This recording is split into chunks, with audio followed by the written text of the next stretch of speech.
है सरभंग ऋषि। इनका नाम सरभंग क्यों पड़ा जानते हैं? सरभंग मुनि तपस्या कर रहे थे।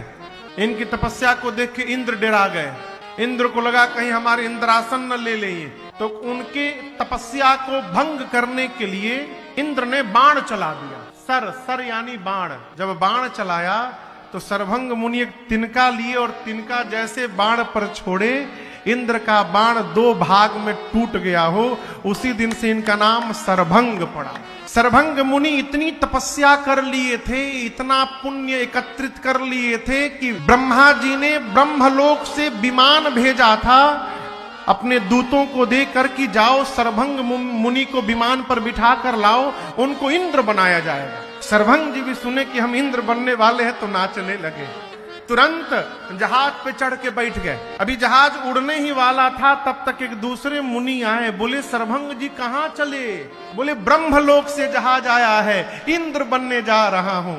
उस मुनि ने कहा मैंने सुना है राम जी चित्रकूट से चल दिए हैं और आपके कुटिया के सामने जो पगडंडी है, इसी पगडंडी से होके राम जी, लक्ष्मण जी, सीता जी गुजरने वाले हैं और आप बताइए जा रहे हैं। जैसे सरभंग जी सुने कि राम जी आ रहे हैं मेरे कुटिया के सामने, सरभंग जी जहाज से नीचे कूद पड़े और दूतों से कहे जहाज लेकर जाओ।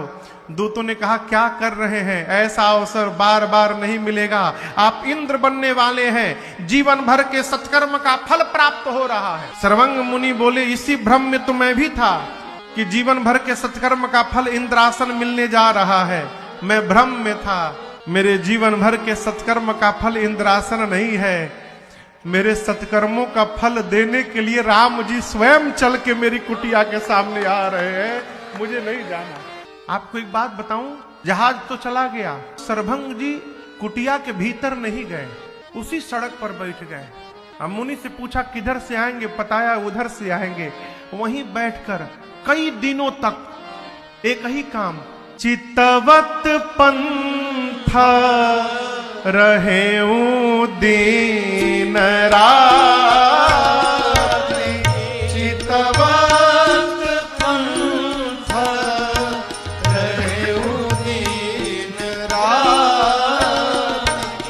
अब प्रभु देखी जुड़ानी छा